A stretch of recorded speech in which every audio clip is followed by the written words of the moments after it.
This is a very interesting year with Grammys, and even for the album of the year category. Andre 3000, which I think his album, the New Blue Sun, I believe is titled.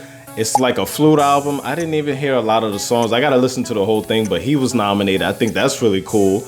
And he's like in a sea of women, because it's like women have really, they're like taking over the Grammys. Women are nominated in many of the categories, and it's really cool to see women with the come up here at the Grammys. And you know, alongside of that, not surprisingly, Taylor Swift was nominated again. She already got, like, when it comes to album of the year, she's got like the most album of the year nominations, I think, by now.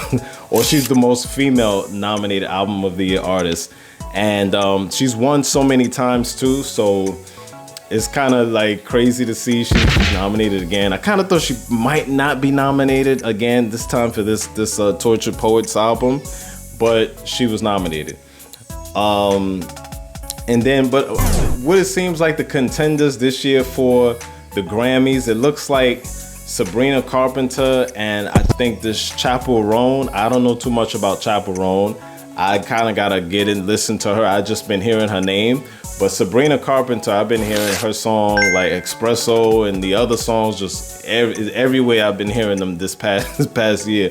So it seems like they're like the big contenders, alongside with, of course, Billie Eilish.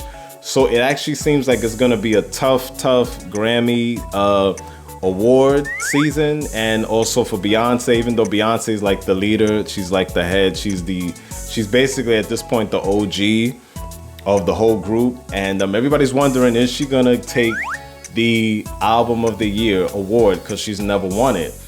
And you know, it's a big surprise when you think about it, in my opinion, because you know, for so many of her albums, like the Beyonce album from 2013, she didn't win that. She didn't win album of the year for that. She didn't win album of the year for the I Am Sasha Fierce. She didn't win for Dangerously in Love, which I really thought that album would have taken home the album of the year award. But for Beyonce, she's got 11 nods. And it's also interesting too with Cowboy Carter, because that album with the country singles, it was doing so amazing early this year. It was actually breaking a lot of records on the Billboard charts and stuff. And so it's like she didn't get any CMA nominations. She got 0 nominations. And I think she did actually get nominated, I think, for the People's Choice Country Awards, I think. But I don't know if she won. I don't think she won anything from that. But it's kind of surprising that she actually got Grammy nominations for the country music, because considering the CMA Country Music Awards, she didn't get anything. So I was actually kind of surprised with the Grammys. But I think the Grammy Association, they love Beyonce. You know, she's got over 30-something Grammys. So, of course, I wasn't surprised that she would get nominated in some of the categories. But it was just a bit surprising to see her in some of the country categories.